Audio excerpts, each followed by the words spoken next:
चलो, classification of forest, वनों का वर्गीकरण। वर्गीकरण की विधियां हो गई थी पारिस्थितिकी के आधार पर। तो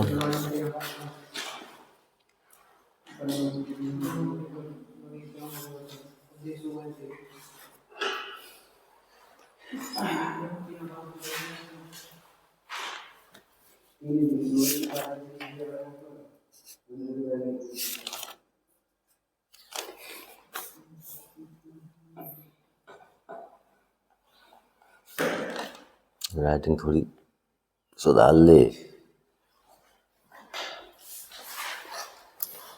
चलो लिखो, वनों का वर्गीकरण निम्नलिखित आधार पर किया जाता है।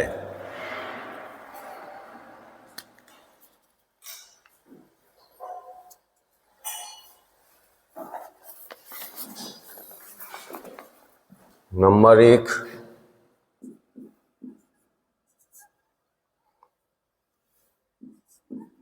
पुनरुत्पादन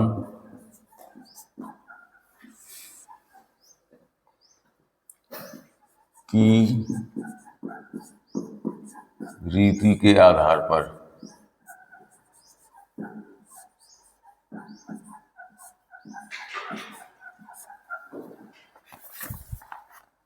अब ये कहीं हेडिंग डालना, ठीक है, बाद में डालते रहना।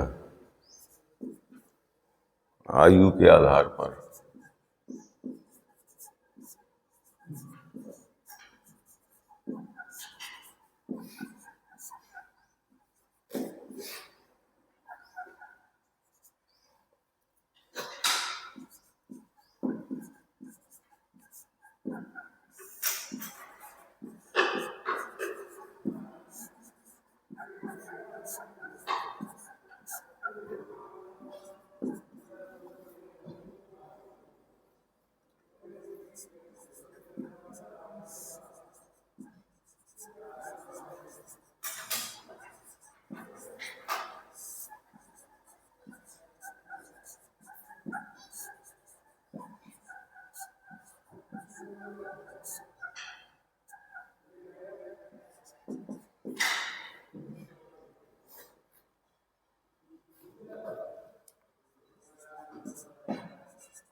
नंबर 1 हेडिंग डाल लो।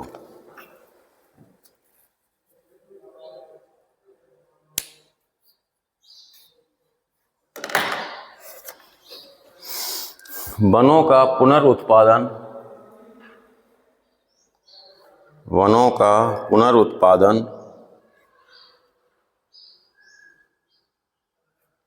बीजों से या वर्धी भागों से होता है।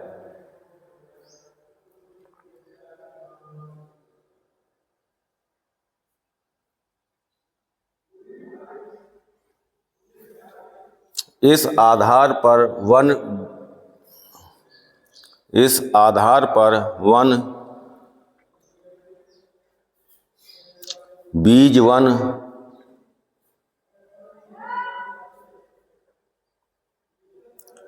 तथा कॉपिस वनों में वर्गीकृत किए जाते हैं, तथा कॉपिस वनों में वर्गीकृत किए जाते हैं।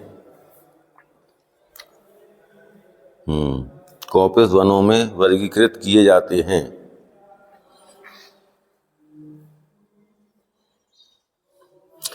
बीज वन उस वन को कहते हैं, बीज वन उस वन को कहते हैं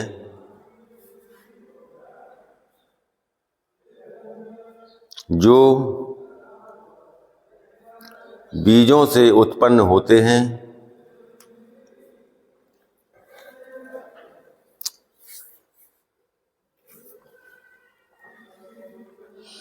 ऐसे वनों की ऊंचाई अधिक होती है, ऐसे वनों की ऊंचाई अधिक होती है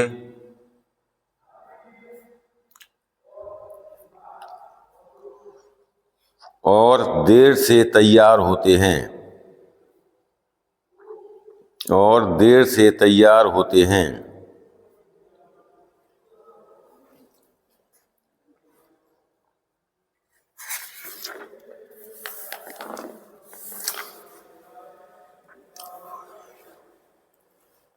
कॉपिस वन उस वन को कहते हैं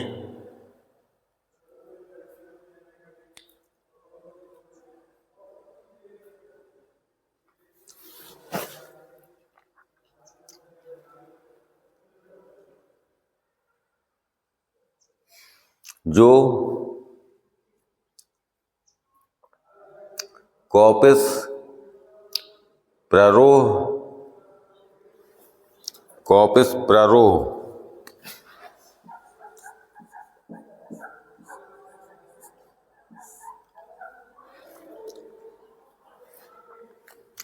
प्रारोह या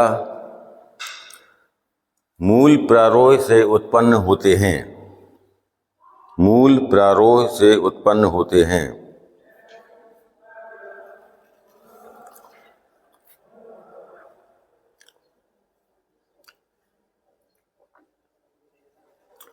सेकंड हैंड डालो। आयु के आधार पर,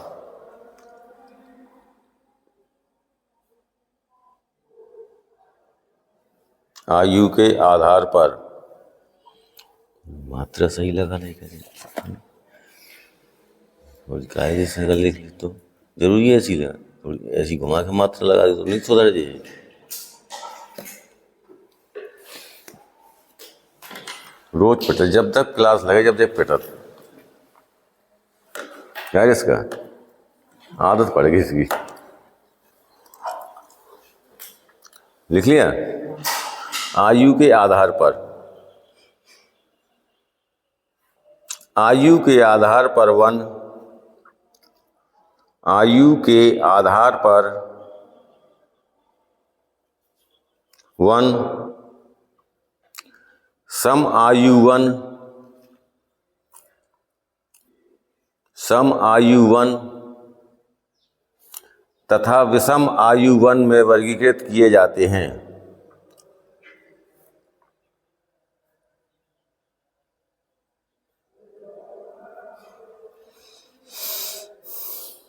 सम आयु वन उस वन को कहते हैं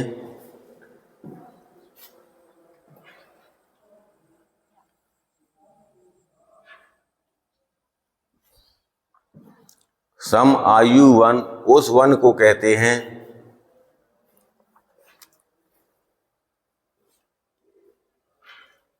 जिसके वृक्ष लगभग समान आयु के होते हैं।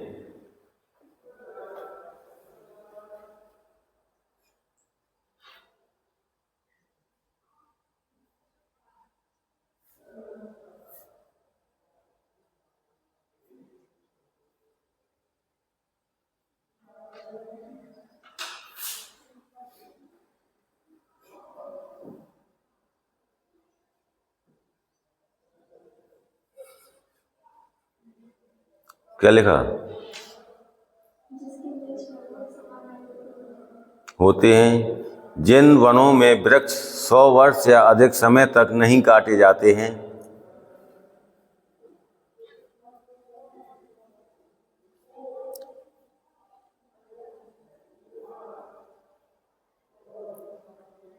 सौ वर्ष या अधिक समय तक नहीं काटे जाते हैं,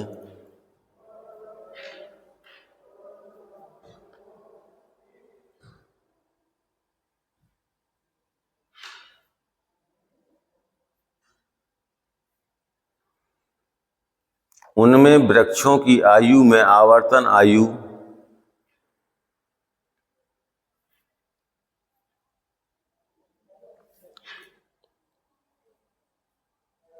आवर्तन आयु के 25% का अंतर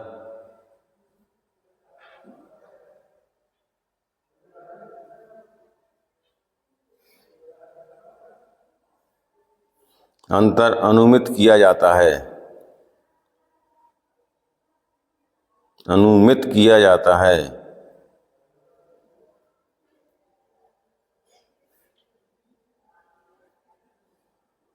किया जाता है। ऐसे वनों को समवन भी कहते हैं।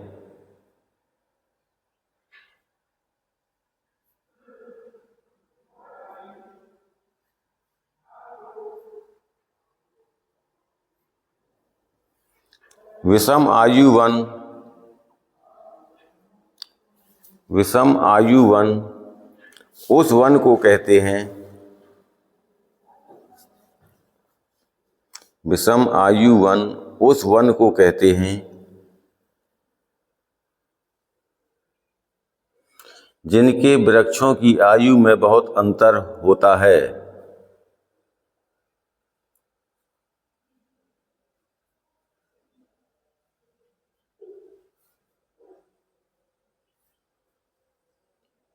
जिनके वृक्षों की आयु में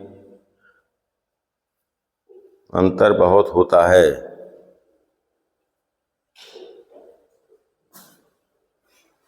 इनमें अंतर सीमा सामान्यतः 20 वर्ष से अधिक होती है।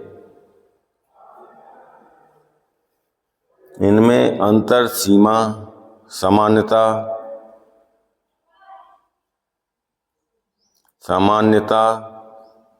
20 वर्ष से अधिक होती है।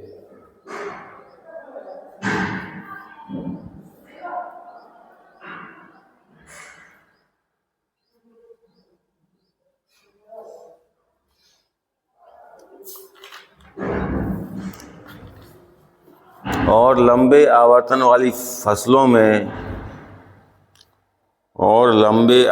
वाली फसलों में वह आवर्तन के 25% से अधिक होती है।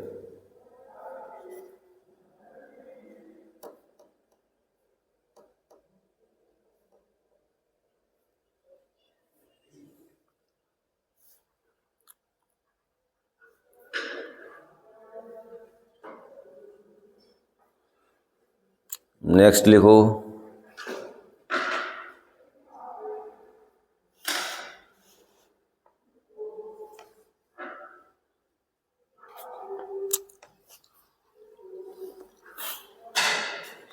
संरचना के आधार पर।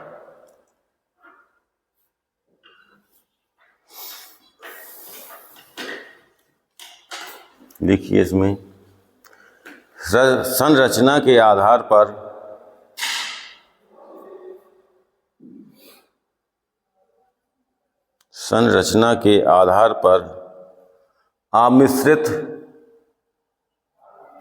आमिश्रित वन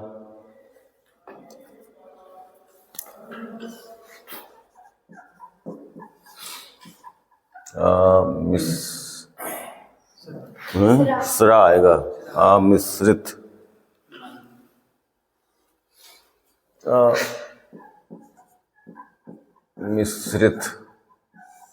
वन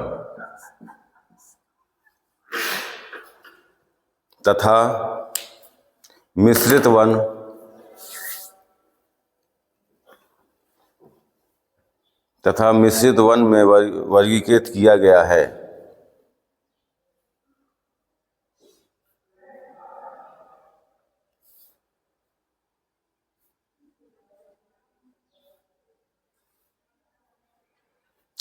अमिश्रित वन वह वन कहलाते हैं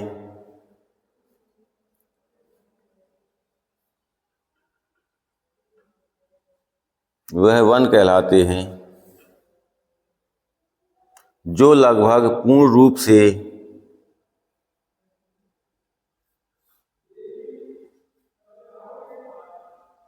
एक प्रजाति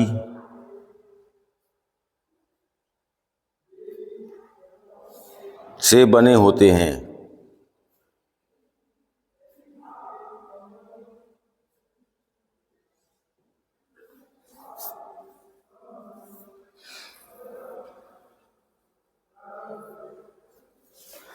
मिश्रित वन वह वन कहलाते हैं, मिश्रित वन वह वन कहलाते हैं जो एक ही आवरण में मिली जुली, जो एक ही आवरण में मिली जुली दो या दो से अधिक प्रजातियों के वृक्षों से बना होता है।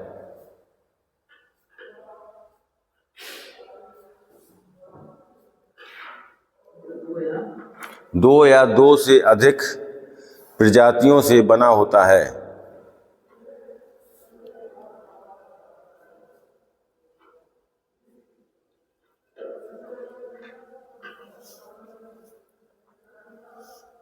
नेक्स्ट डालिए।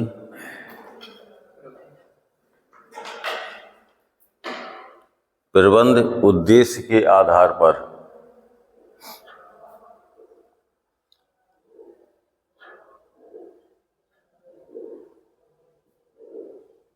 प्रबंध उद्देश्य के आधार पर। ये नीचे भी दा है, ये ठीक है। ऐसे ये आधा दा नीचे बनाया जाता है, ये ऐसे ले दराना हो गया वो है।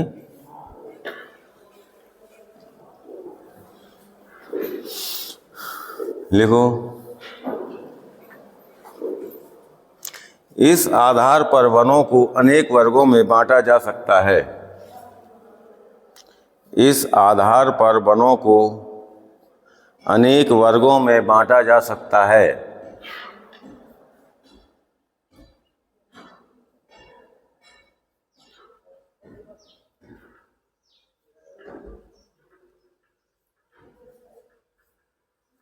जैसे उत्पादन वन,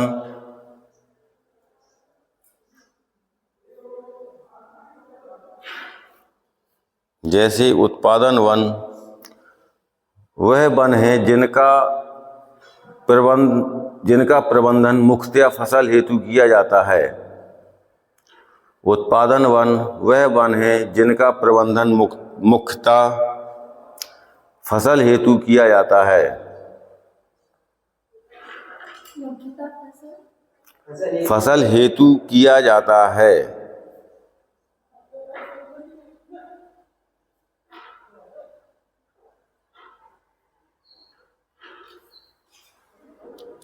भावना तो मात्र वैसी लगाना जैसे वो नहीं केचुआ घूम गया हो। लिख लिया? किया जाता है। रक्षण वन,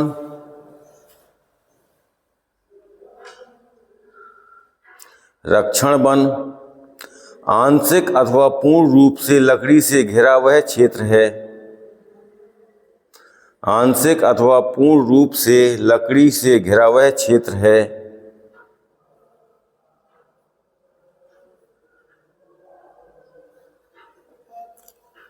जिसका प्रबंधन मुख्यतया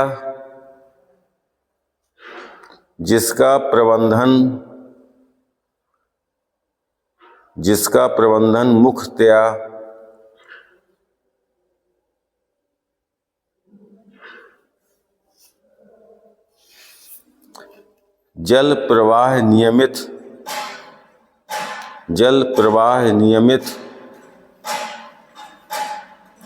करने, भूमि क्षरण रोकने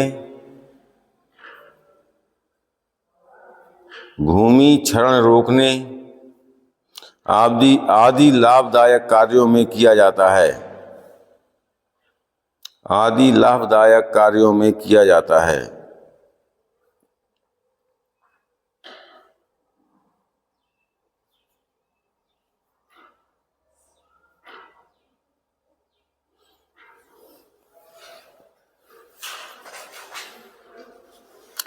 प्रक्षेत्र वन वह वन है, प्रक्षेत्र वन वह वन है जो कृषि भूमि या उससे संलग्न अन्य भूमि पर वृक्षों के समूह के रूप में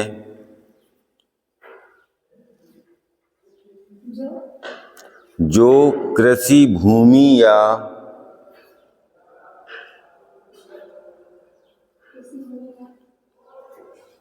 उससे संलग्न अन्य भूमि पर वृक्षों के समूह के रूप में, उससे संलग्न अन्य भूमि पर वृक्षों के समूह के रूप में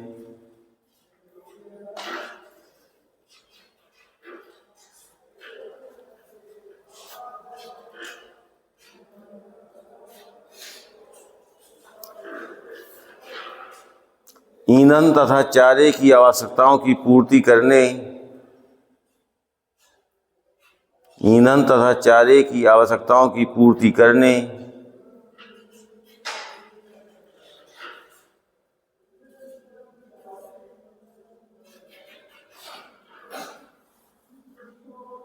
पूर्ति करने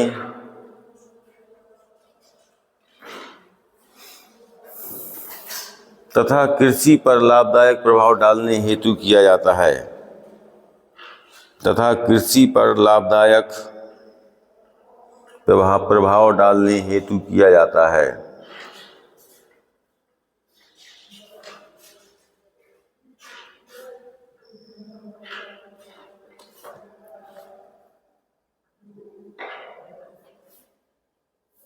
नेक्स्ट हेडिंग डालो।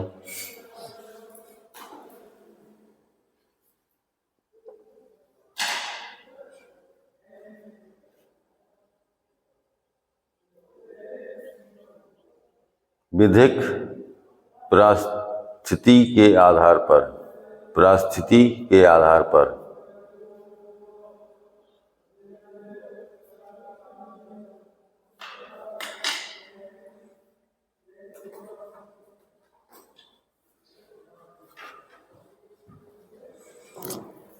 विधिक परिस्थिति के आधार पर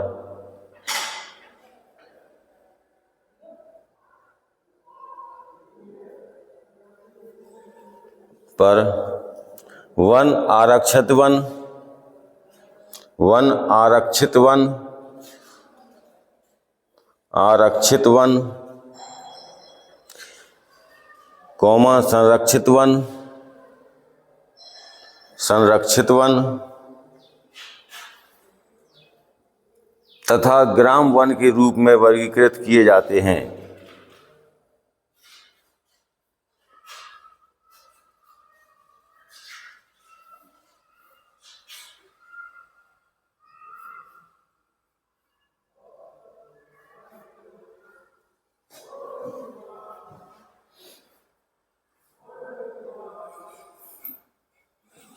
लिख लिया?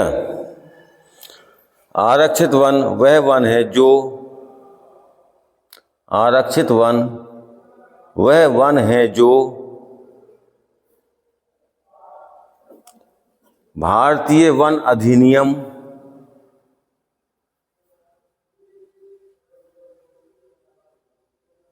ये नहीं लिखना। आरक्षित वन वह वन है जो भारतीय वन अधिनियम, ठीक है, भारतीय वन अधिनियम या अन्य वन विधि के अधीन गठित किया गया हो। भारतीय वन अधिनियम या अन्य वन विधि के अधीन गठित किया गया हो।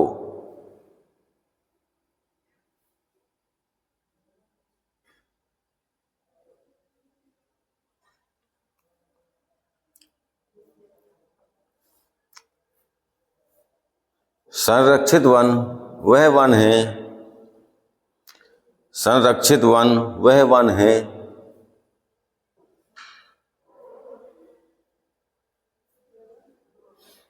जो भारतीय वन अधिनियम के अध्याय, जो भारतीय वन अधिनियम के अध्याय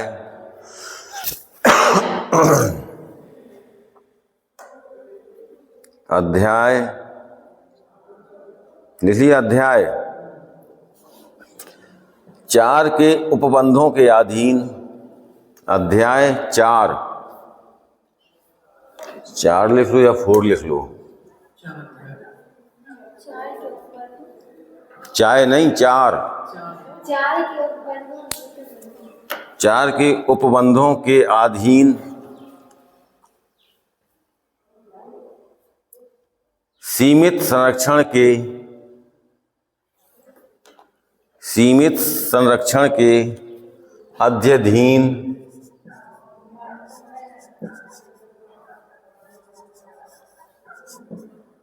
अध्यधीन हो। ग्राम वन,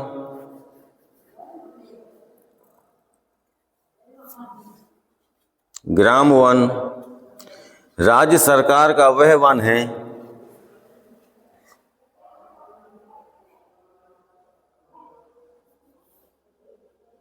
राज्य सरकार का वह वन है जो भारतीय वन अधिनियम के उपबंधों के अधीन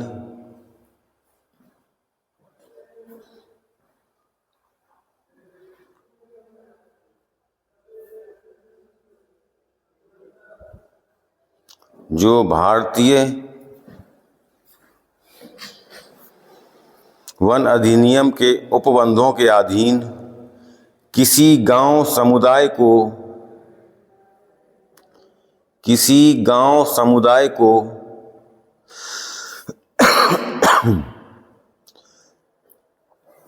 समनुदेशित किया गया हो,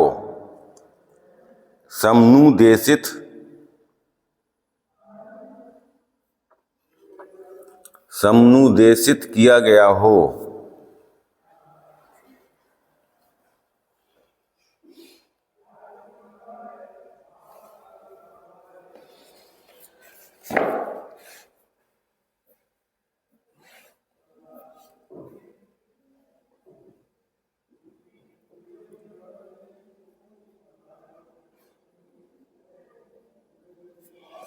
मात्रा कभी नहीं सुनती कि मात्रा छोटी बोली जा रही कि बड़ी बोली जा रही, बस सीधा हाथ बड़ी मात्रा पे।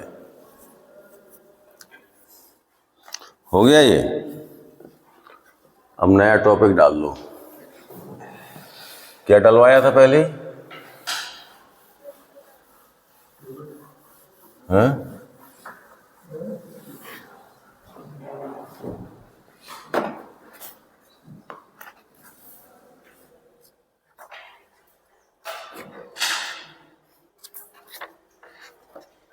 Type of forest plantation.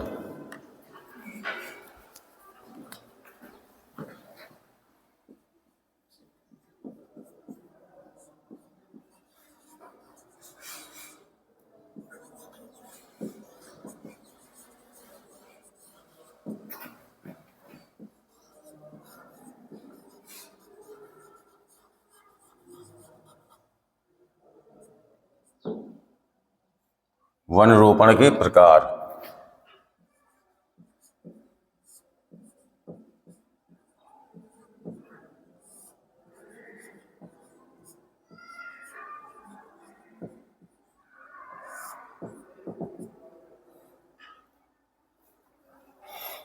जो अभी आपको लिखवाए हैं, ठीक है, इनमें जो बीच बीच में वर्गीकरण दिए हैं, जैसे समवन है, विषम वन है, ग्राम वन है, संरक्षित वन है, असंरक्षित वन है, ठीक है, मिश्रित वन है, अमिश्रित वन है।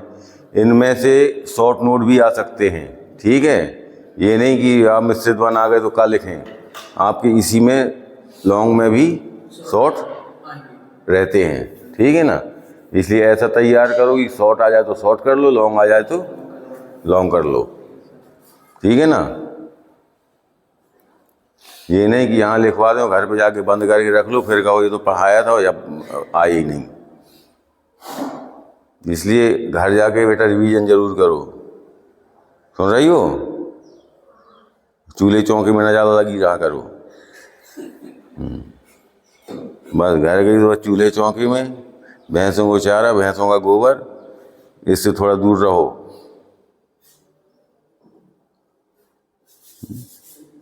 बस घर और फसलें नहीं जानती, खेत में कौन कौन सी फसल बोई गई हैं। मूंगफली इसलिए जानती, खा रही है, लेकिन हो सकता है पौधा ना पहचान पाए मूंगफली का। पहचानती हो पौधा? और किस किस का पौधा पहचानती हो?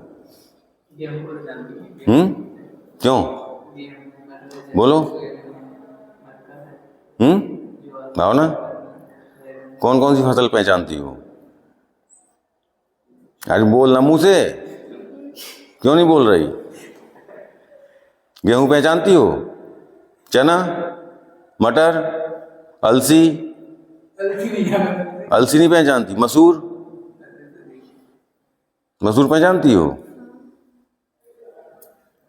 अरहर कैसी होती है? अरहर कितना बड़ा पौधा होता है अरहर का? अरहर एक वर्षीय है कि बहुवर्षीय है कि द्विवर्षीय है? कैसे? बरसात में लगाया जाता है, छत में फल आता है। तो कितने वर्ष हो गए?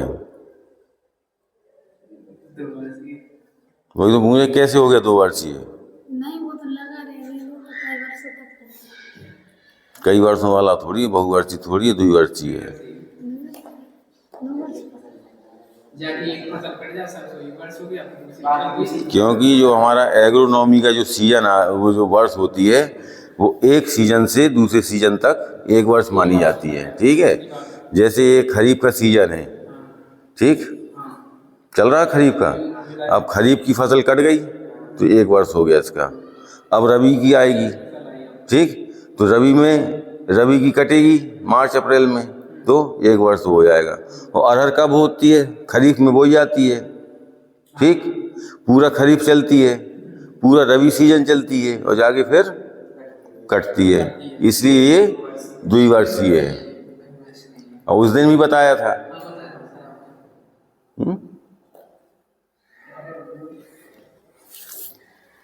और कौन कौन सी फसलें पहचानती हो और बताओ? सोयाबीन जानती हो? देखा?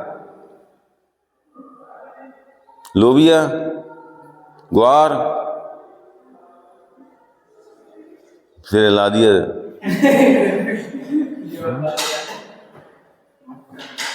मक्का, बाजरा। बाजरा देखा कैसा होता है? कैसी बाली निकलती है उसमें? घुंडिया जैसी रहती कि बेलन की तरह? ज्वार में भुंडिया निकलती है। वो भुंडिया का साइज पूछा? ज्वार की भुंडिया का स्वाद अलग, वो साइज अलग होता है, आकार होता है, उसका फैला रहता है गुच्छेदार। और जो बाजरा की होती है वो लंबी रहती है।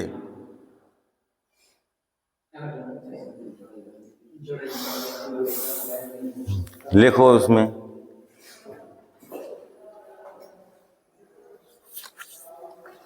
हमारे देश में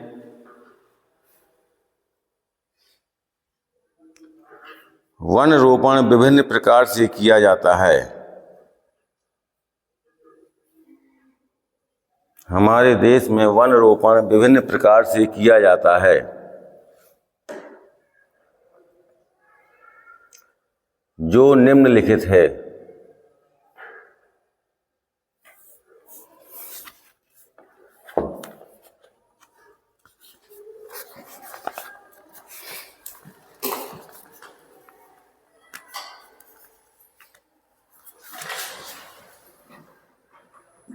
नंबर 1, वायु रोधी वृक्ष पट्टियां।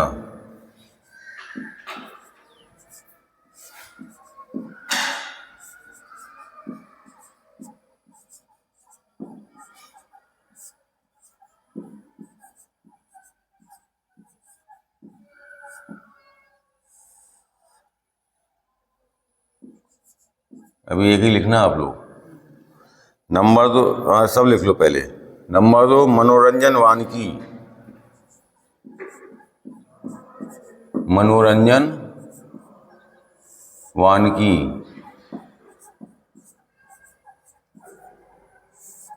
नंबर 3, नहर किनारे वन लगाना।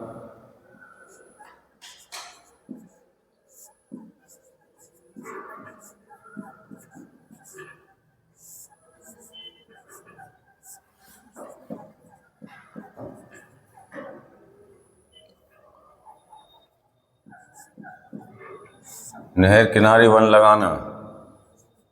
नंबर 4, अनुपयोगी भूमि में वृक्षारोपण। अनुपयोगी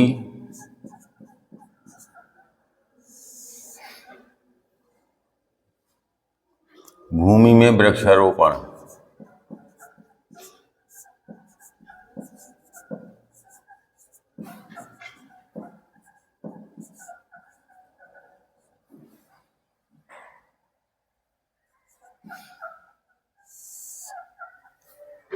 नंबर 5, प्रधान सड़कों एवं मार्गों के किनारे पौधरोपण।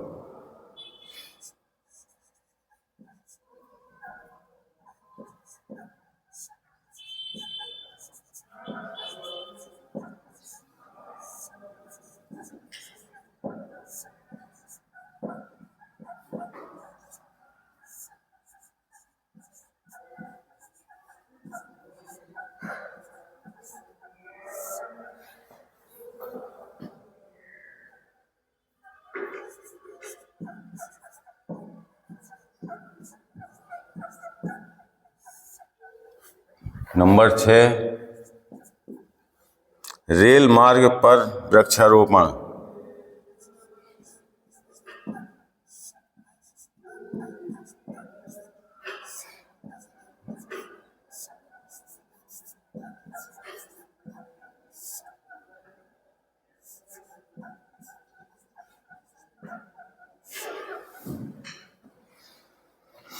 नंबर 7, कृषि पर वृक्षारोपण।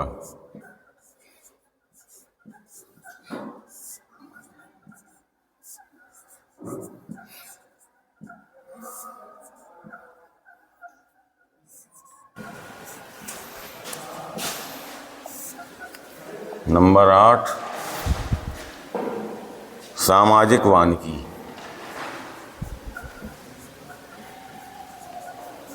ठीक है, सेकंड था आपका।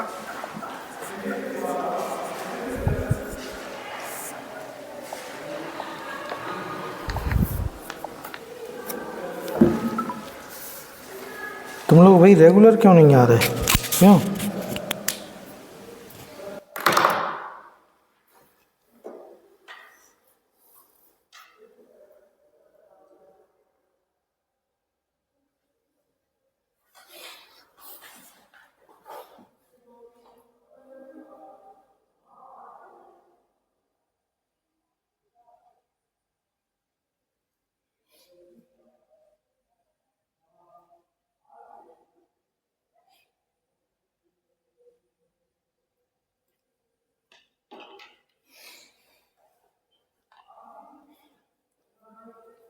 इसमें मात्र कुछ रहा है।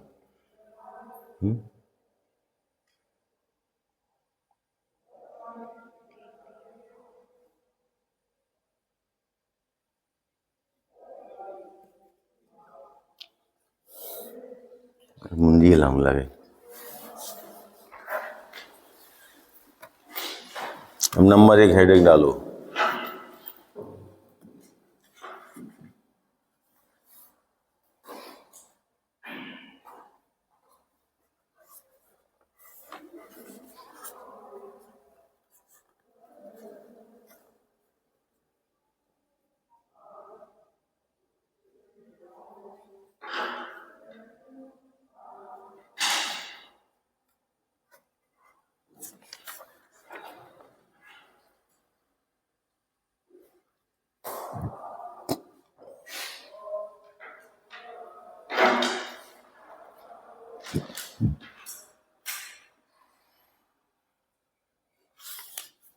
देखो, भारत में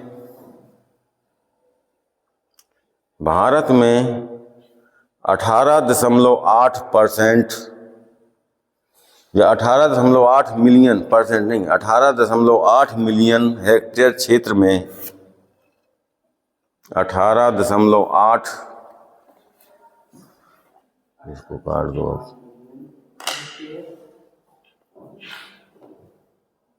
मिलियन। मात्रा ही समझ में आ रही? छोटी बोल रहे बड़ी बोल रहे?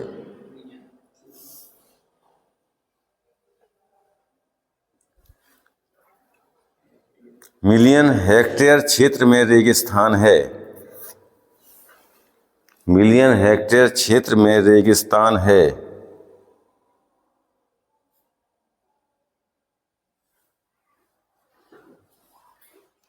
कहाँ लिखा रेगिस्तान? ये तो रेगिस्तान हो गया। रेगिस मात्रा नहीं समझ में आ रही। आज सुबह से पिटी पिटे जा रही।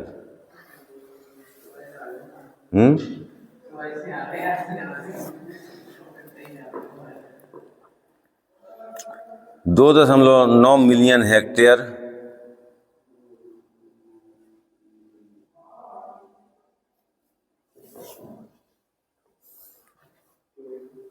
खड्ड हैं। खड्ड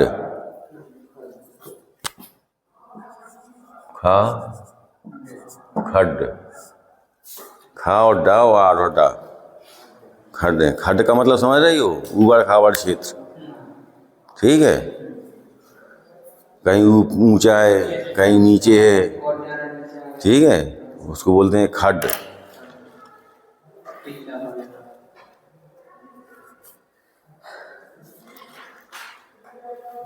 यह क्षेत्र वायवीय मृदा क्षरण से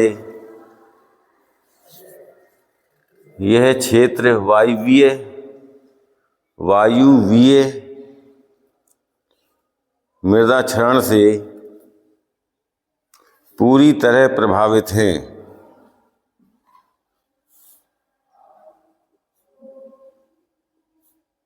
मृदा क्षरण से पूरी तरह प्रभावित है।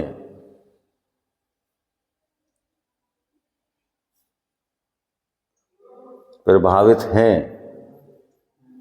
ये क्षरण बोला, संरक्षण नहीं बोला है। बिंदी अलग कर उसकी।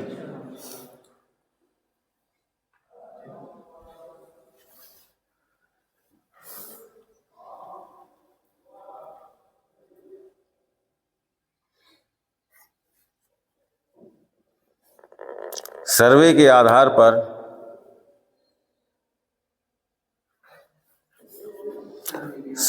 आधार पर भारत में वायु मृदा क्षरण से प्रभावित क्षेत्र निम्नलिखित हैं। सर्वे के आधार पर भारत में वायुवीय मृदा क्षरण से प्रभावित क्षेत्र निम्नलिखित हैं।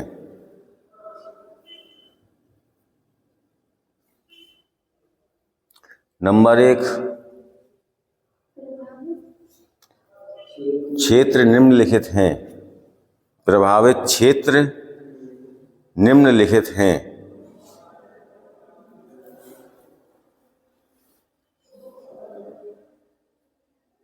निम्नलिखित हैं लिख लिया। निम्न है, निम्न है लिखिए, निम्नलिखित नहीं लिखा। शॉर्ट तो बहुत जल्दी लिखती। लिख लिया। नंबर 1, पश्चिमी और उत्तर पश्चिमी राजस्थान।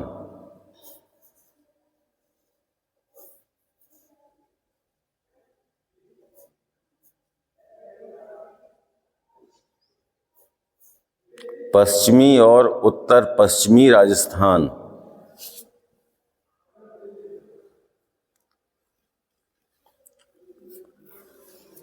लिख लिया।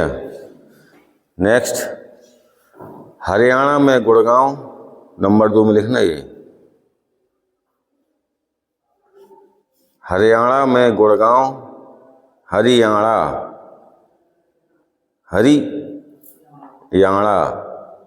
में गुड़गांव।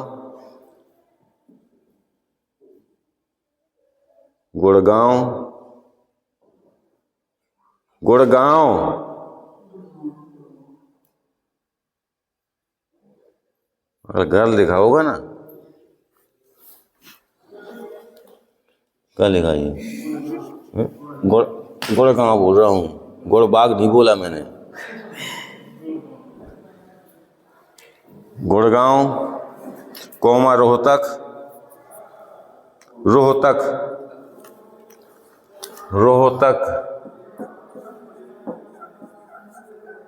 भिवानी,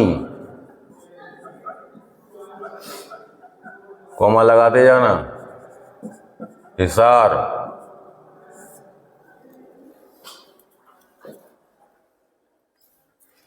नेक्स्ट नंबर तीसरा, पंजाब में फिरोजपुर व कपूरथला। पंजाब में फिरोजपुर व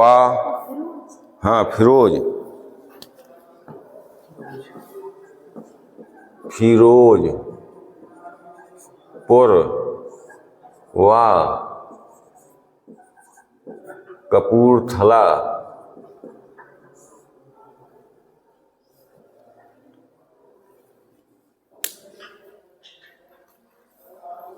नेक्स्ट, पश्चिमी उत्तर प्रदेश में आगरा, मथुरा, इटावा। पश्चिमी उत्तर प्रदेश में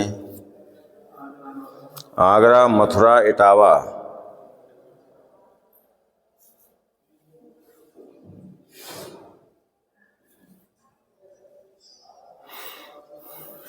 नेक्स्ट,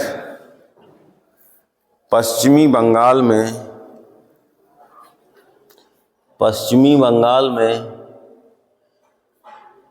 मिदनापुर, मिद था नहीं बोला, दा बोला है, मिद।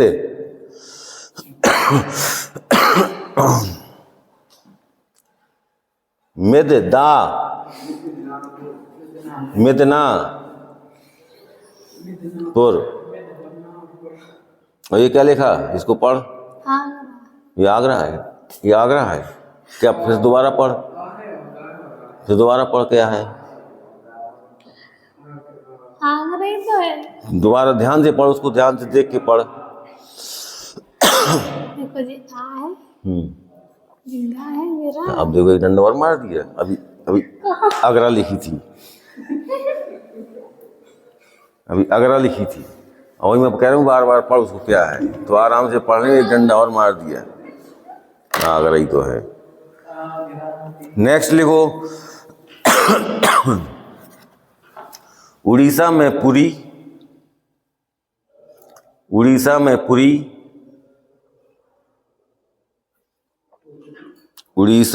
पुरी, कॉमा, गुजरात में कच्छ,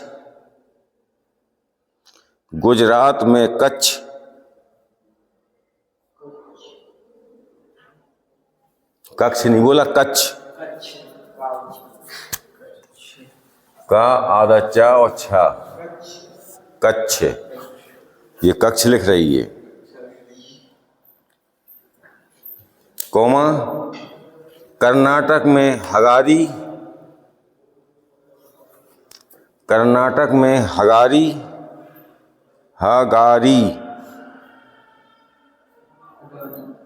हगारी, कॉमा, तालकांड,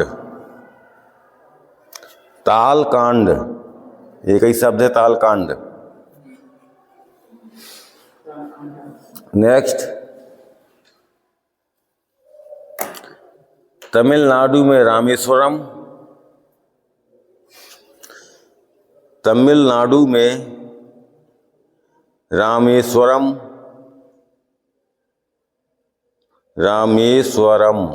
स्वरम।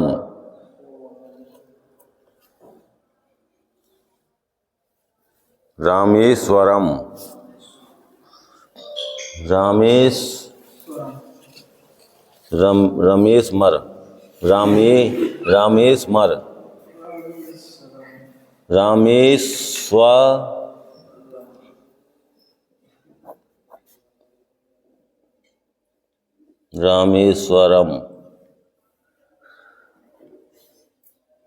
रमेश मर नहीं लिखना है, रमेश को मत मार।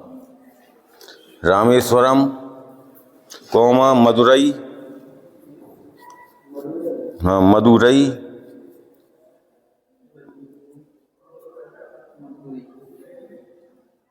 कौमा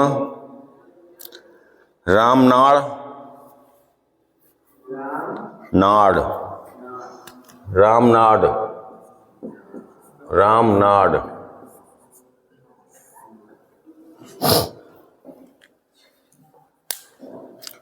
कौमा कोयम्बटूर कोयम्बटूर लिख लोगे? लिख दूं? कोयम्बटूर।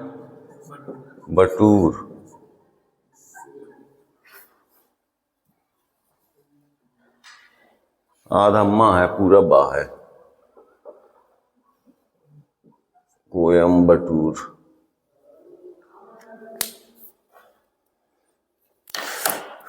नेक्स्ट, आंध्र प्रदेश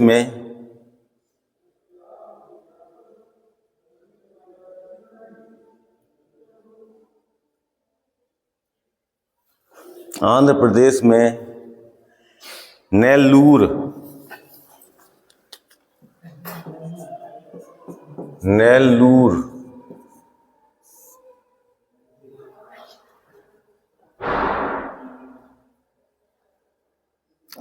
गुंटूर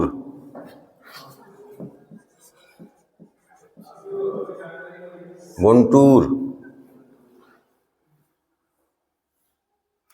कृष्णा कृष्णा वाह विशाखापत्तनम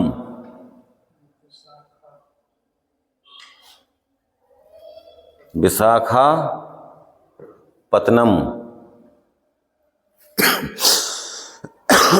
का कुछ क्षेत्र, विशाखापत्तनम का कुछ क्षेत्र।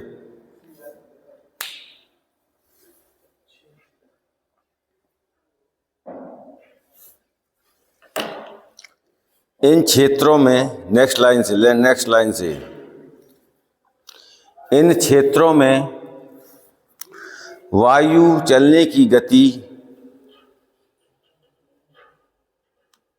इन क्षेत्रों में वायु चलने की गति तेज होती है।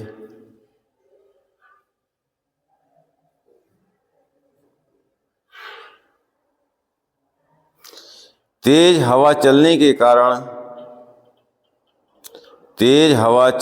कारण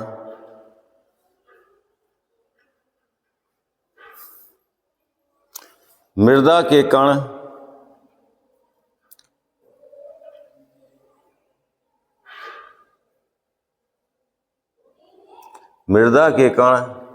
हवा के साथ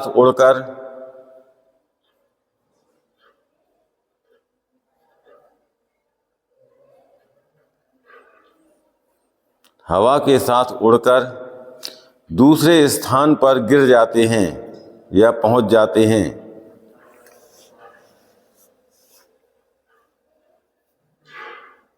दूसरे स्थान पर पहुंच जाते हैं या गिर जाते हैं। मिट्टी के कणों की उड़ने और गिरने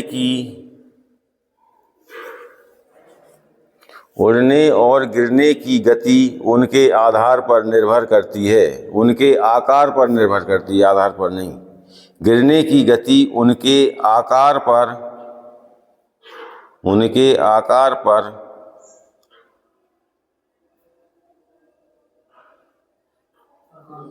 निर्भर करती है।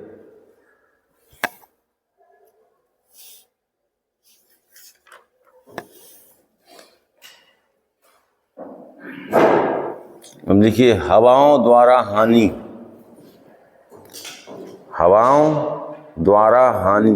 नई हेडिंग है, हवाओं द्वारा हानि।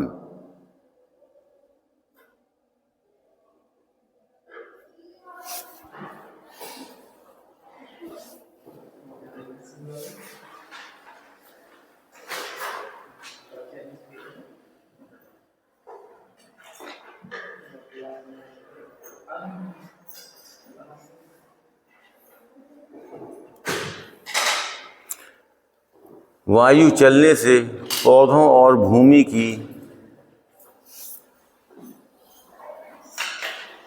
वायु चलने से पौधों और भूमि की महत्वपूर्ण क्रियाएं प्रभावित होती हैं।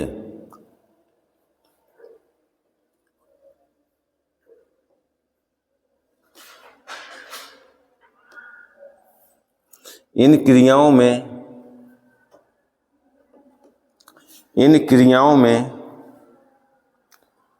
लाभदायक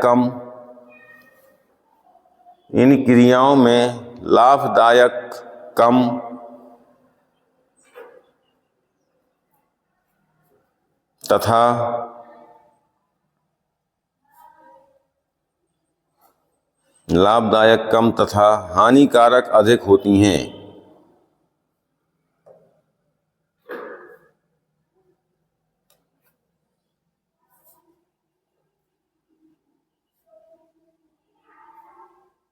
अब नेक्स्ट हेडिंग डालिए,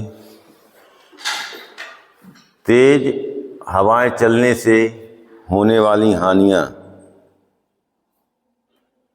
तेज हवाएं चलने से होने वाली हानियां।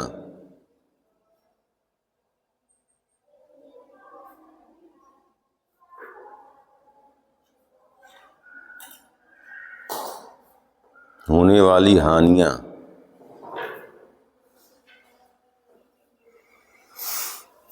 देखिए नंबर 1, फसल गिर जाती है।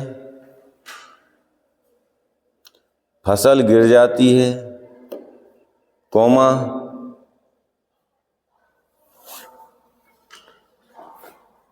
वृक्षों की डालें टूट जाती हैं।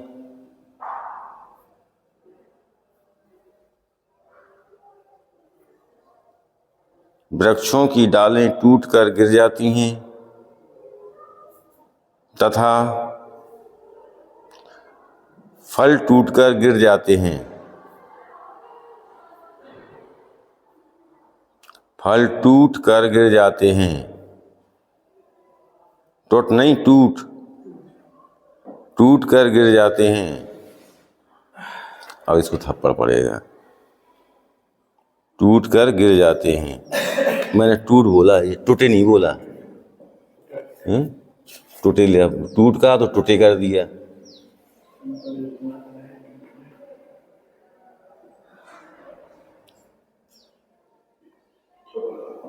टूट आ गई समझ में। 1 घंटे एक्स्ट्रा बैठा कर, तुम्हें हिंदी भी सिखाएं। अब मात्राओं का ज्ञान नहीं आता है। हमेशा मात्राओं को ध्यान से सुनो। जो बड़ी मात्रा होगी उसमें ऊंची आवाज रहती है और छोटी मात्रा में आवाज डाउन रहती है। हमेशा इस चीज का ध्यान दिया करो। टूट टुट अंतर है कि नहीं है। ई और ई।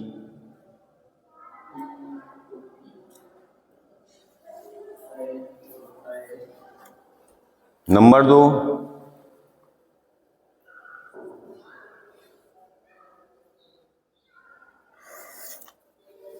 अधिक तेज वायु चलने से गन्ने की फसल गिर जाती है।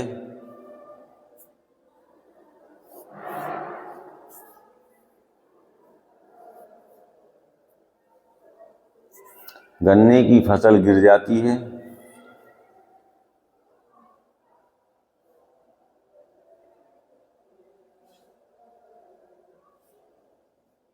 तथा छोटे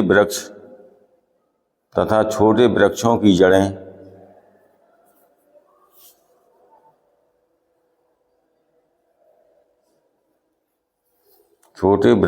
जड़ें उखड़ कर गिर जाती हैं।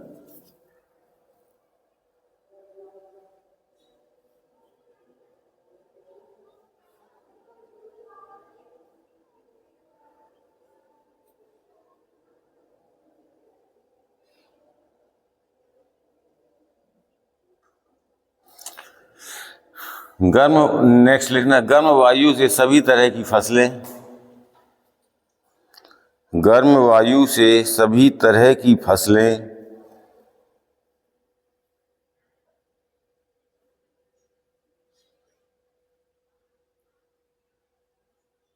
जैसे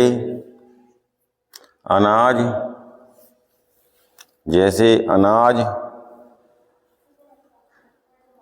कौमा सब्जी कौमा फल की उत्पादन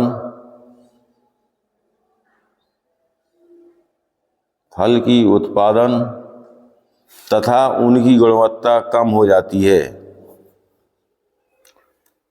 फल की उत्पादन तथा उसकी गुणवत्ता कम हो जाती है।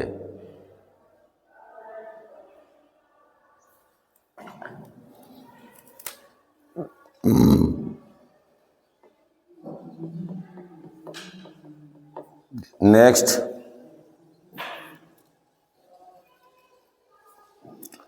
गर्म वायु से पौधों में वाष्पीकरण की क्रिया अधिक होने से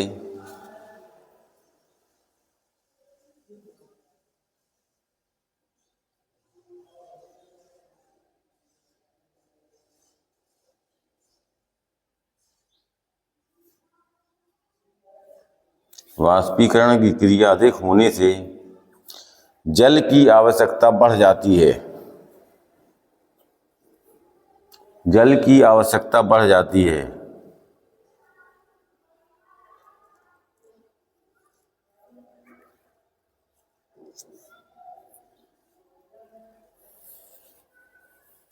नेक्स्ट, अधिक तेज गर्म वायु से पौधे मर जाते हैं।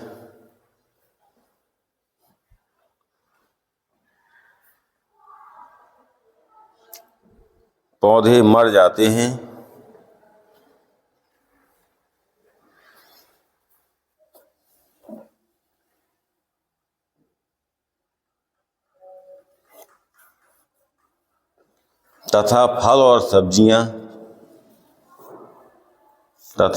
और सब्जियां छोटी अवस्था में गिर जाती हैं।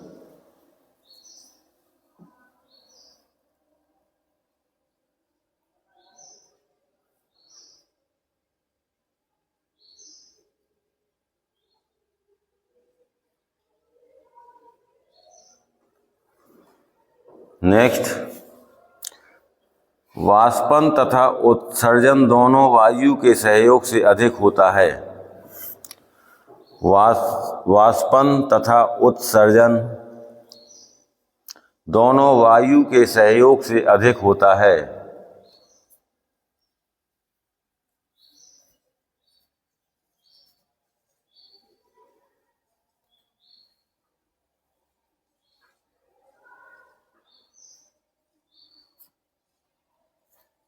यह सभी प्रकार के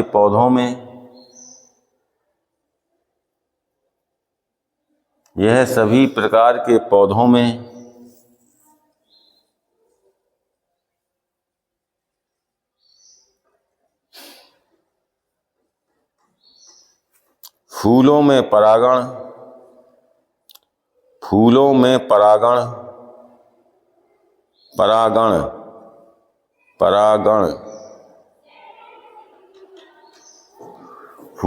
परागण कौमा फर्टिलाइजेशन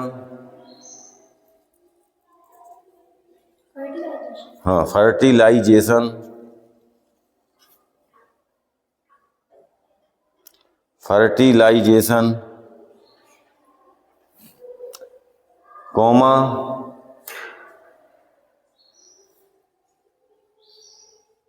फलों का टूटना या फलों का पतन का मतलब फलों का झड़ना, फ्रूट ड्रॉप होता है ना, फलों का झड़ना, कौमा फलों का बढ़ना,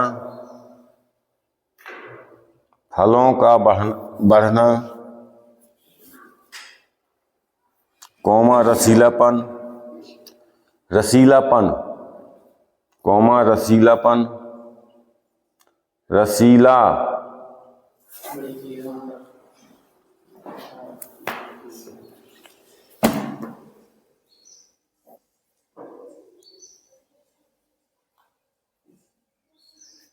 रसीलापन,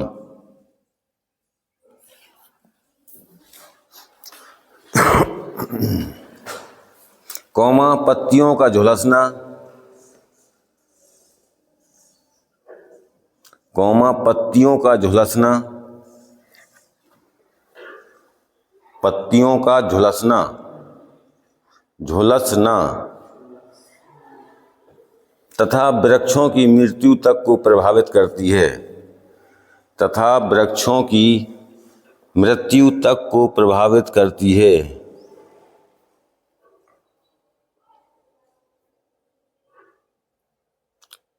प्रभावित, प्रवाहित नहीं, प्रभावित,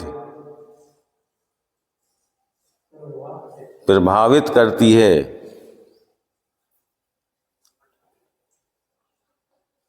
नेक्स्ट लिखो, नेक्स्ट हेडिंग डालो, रक्षण।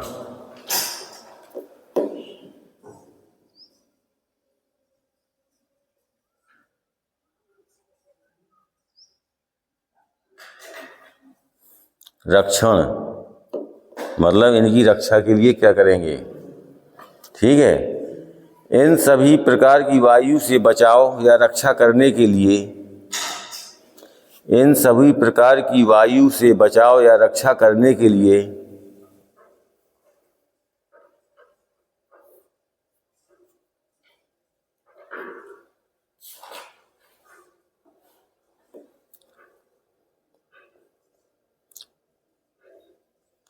वायुरोधी वृक्ष या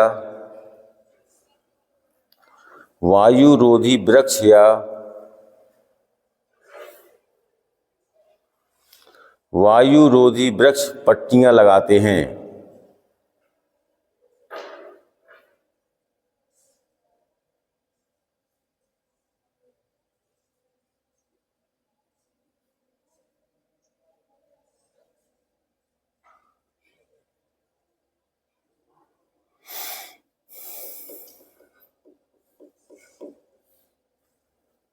क्लियर।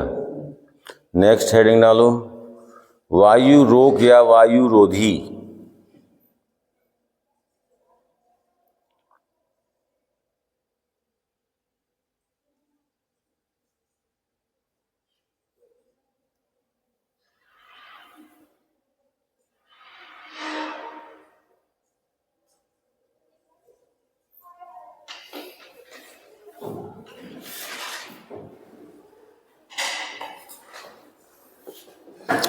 वृक्षों या झाड़ियों द्वारा वायु को रोकने के लिए, वृक्षों या झाड़ियों द्वारा वायु को रोकने के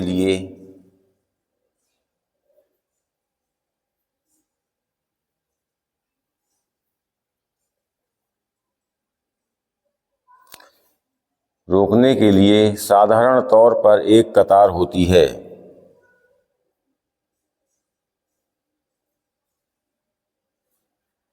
एक कतार होती है, एक कतार, कतार नहीं, कतार, कतार, कतार होती है। इस प्रकार की कतार से रक्षा कम हो पाती है, इस प्रकार की कतार से रक्षा कम हो पाती है।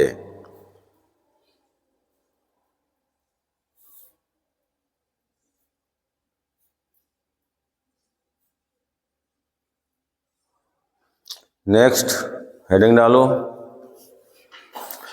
वायुरोधी वृक्ष पट्टियां।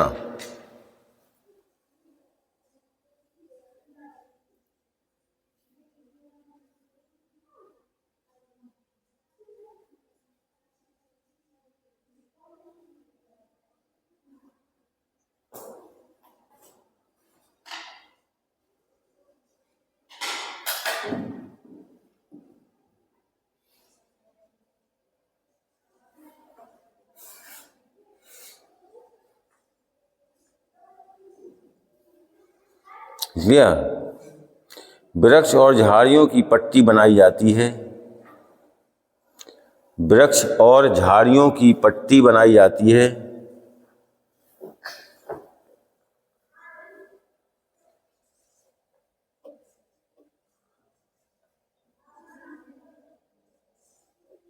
इसमें पट्टियों की चौड़ाई अधिक होती है।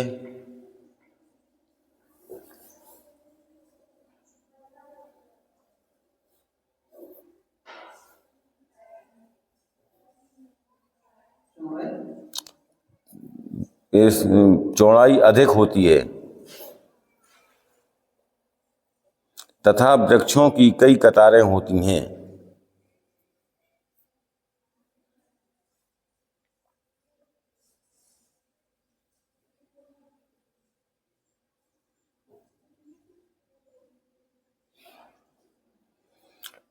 इन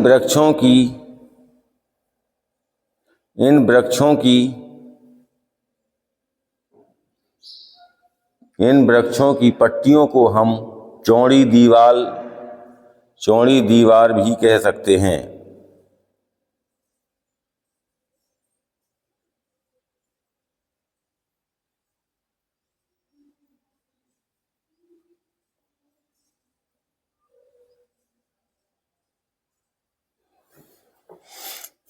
इस प्रकार वृक्षों की एक पट्टी हल्की मात्रा में वायु रोक सकती है।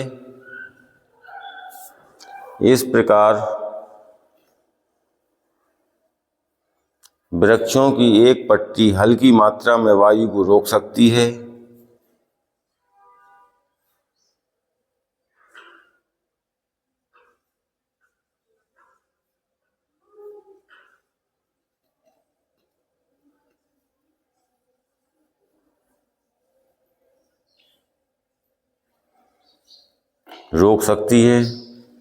तथा वृक्षों की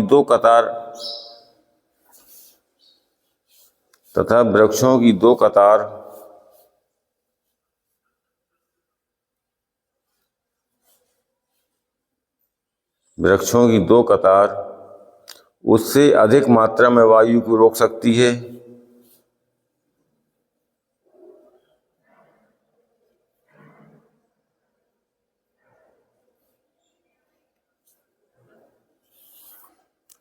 तथा वृक्षों की तीन कतार वाली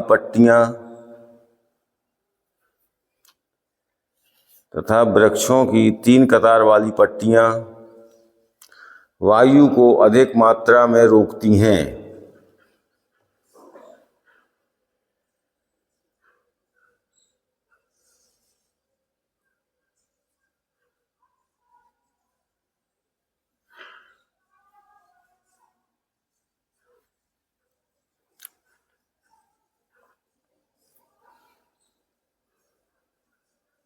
नेक्स्ट हेडिंग डालो,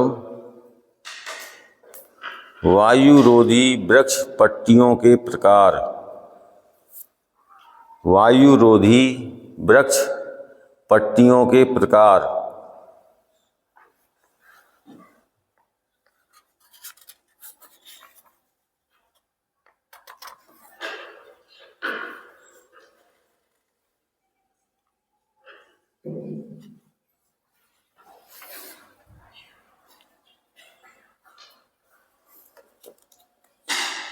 डाल दी हेडिंग? ठीक।